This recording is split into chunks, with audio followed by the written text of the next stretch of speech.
Hello मेरे प्यारे teachers, एक बार फिर से स्वागत है आप सबका कॉन्सेप्ट कर्ता में। और आज का हमारा टॉपिक है सिगमंड फ्राइड का मनोविश्लेषणात्मक सिद्धांत, जिसे हम इंग्लिश में साइको एनालिटिक थ्योरी भी कहते हैं। इसे आइसबर्ग थ्योरी के नाम से भी जाना जाता है। आइसबर्ग का मतलब होता है आपका हिमखंड। इसे आइसबर्ग थ्योरी क्यों कहते हैं?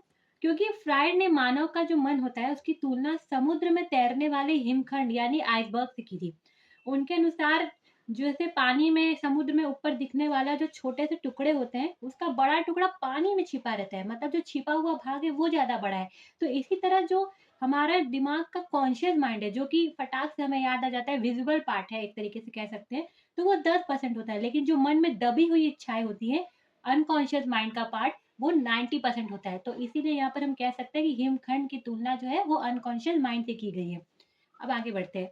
बच्चे का व्यक्तित्व उसके बचपन के अनुभवों और अचेतन मन से बनता है। यानी जो एक इंसान की जो पर्सनैलिटी होती है, उसका जो बचपन में उसको एक्सपीरियंस मिला रहता है या जो उसकी अनकॉन्शियस माइंड में दबी हुई इच्छाएं होती हैं, उनसे मिलाकर बनता है। यहाँ पर मन के 3 स्तर बताए गए हैं: कॉन्शियस माइंड, सबकॉन्शियस माइंड और अनकॉन्शियस माइंड। कॉन्शियस माइंड क्या होता है? जो कि आपके मन में वर्तमान में हो, जो कि आपको तुरंत याद आ जाए। जैसे कि अभी मैंने तुरंत कोई कार्य किया और मुझसे कोई पूछ ले, तो मैं फटाक से उसका जवाब दे सकती हूँ, क्योंकि वो चीज़ दिमाग में मेरे अभी है, वर्तमान में है अभी मेरे दिमाग में। और दूसरा है आपका सबकॉन्शियस माइंड यानी अर्धचेतन मन। थोड़ा-सा जोर लगाने पे ही आपको याद आता है। जैसे कि हमने किसी व्यक्ति को 1 साल पहले मिला था, आपको कोई कॉलेज का पुराना दोस्त आपका मिल गया और आपसे पूछे, "पहचाना मुझे? तुम्हें मेरा याद है ना?" तो फिर हमें नाम याद करने का थोड़ा-सा ज़ोर लगाना पड़ता है, लेकिन नाम याद ज़रूर आ जाता है। तो हमारे मन में कहीं है सबकॉन्शियस तरीके से, पर एकदम एट द मोमेंट हमें याद नहीं आएगा। थोड़ा-सा ज़ोर लगाना पड़ेगा। तीसरा है आपका अनकॉन्शियस माइंड यानी अचेतन मन। जो आपके मन के अंदर दबी हुई जो इच्छाएँ होती हैं, वो सारी आपके अनकॉन्शियस माइंड के अंतर्गत आती है। अब आगे बढ़ते हैं। अगला है हमारा व्यक्तित्व की संरचना यानी स्ट्रक्चरल मॉडल ऑफ पर्सनैलिटी। इसमें आपके 3 आते हैं: इड, ईगो यानी सुपर ईगो, इदम, अहम और परअहम। ईट जो आपका कहता है कि हमें तत्काल संतुष्टि चाहिए, हम वही करेंगे जो हमारे मन का, उससे हमें कोई फ़र्क नहीं पड़ता कि सही क्या है, गलत क्या है। ये आपका प्लेज़र प्रिंसिपल पे काम करता है। ईगो क्या कहता है कि भाई देखो, यहाँ पे हमें परिणाम की परवाह है। मतलब ये हमें पता होगा, चेतना में हमारी होगा ये चीज़ कि भाई ये करेंगे तो ये सही है, ये नहीं करेंगे तो भाई ये गलत है, ऐसे करके। फिर आपका जो ये रियलिटी चेक आपको देता है एक तरीके से। और लास्ट आपका जो है वो मॉरल और आइडियल पे काम करता है, आपका सुपर ईगो। जहाँ पे जो इंसान होता है वो समाज, माता-पिता के नैतिक मूल्यों और आदर्शों पर आधारित कार्य करता है। गलत काम करने पर उसे गिल्ट भी होता है। एग्ज़ाम्पल के तौर पे हम इसे देख लेते हैं कि मान लीजिए कल मेरा एग्ज़ाम है, तो मेरी तत्काल संतुष्टि, मेरा ईड ये है कि भले ही कल मेरा एग्ज़ाम है, मुझे मूवी देखना है तो मैं देखूँगी, मुझे टीवी देखना है तो मैं देखूँगी, मुझे कोई फ़र्क नहीं पड़ता सही क्या है, गलत क्या है, भले एग्ज़ाम है मैं तो करके रहूँगी। ईगो जो है वो आपको रियलिटी चेक देता है कि नहीं यार, अगर मैं, मेरा कल एग्ज़ाम है, आज मैं मूवी देखूँगी, तो हो सकता है कल मेरे कम नंबर आए, कल मैं फेल हो जाऊँ। यहाँ पे आपको रियलिटी चेक मिलेगा। सुपर ईगो क्या कहता है कि देखो, माहौल पढ़ाई का है, मम्मी-पापा ने मेरे पढ़ाई पर काफ़ी मेहनत की है, काफ़ी पैसे खर्च किए हैं, तो भाई मुझे पढ़ लिख के अच्छे नंबर लाने हैं, उनका नाम रोशन करना है, यही मेरी ज़िम्मेदारी है। तो हम पढ़ाई करेंगे, गेम बाद में खेल लेंगे।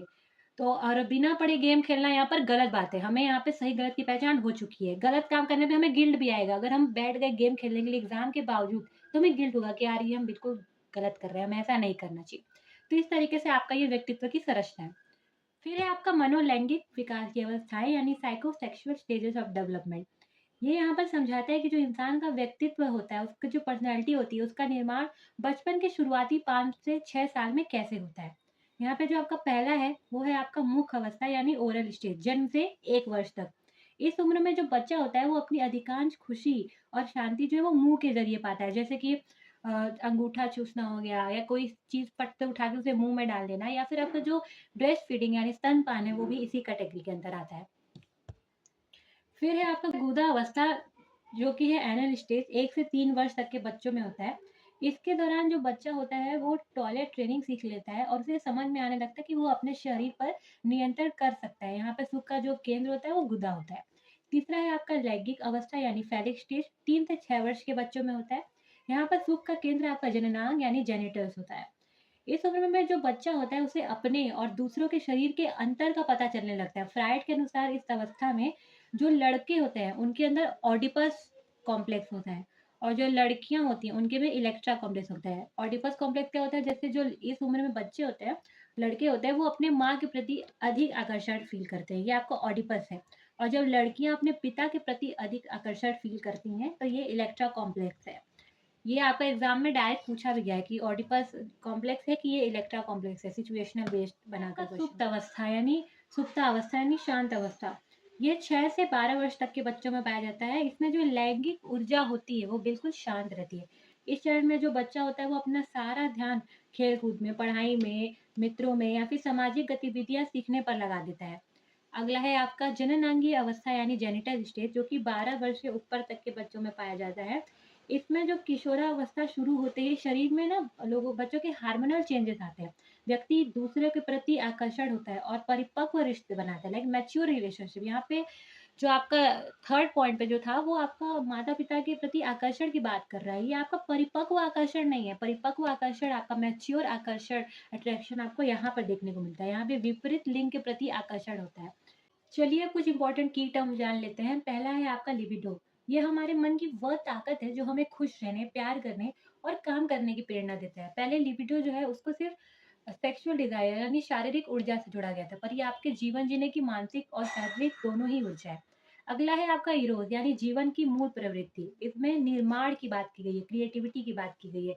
इसका काम जीवन को बचाना, रिश्ते बनाना और नया निर्माण करना है।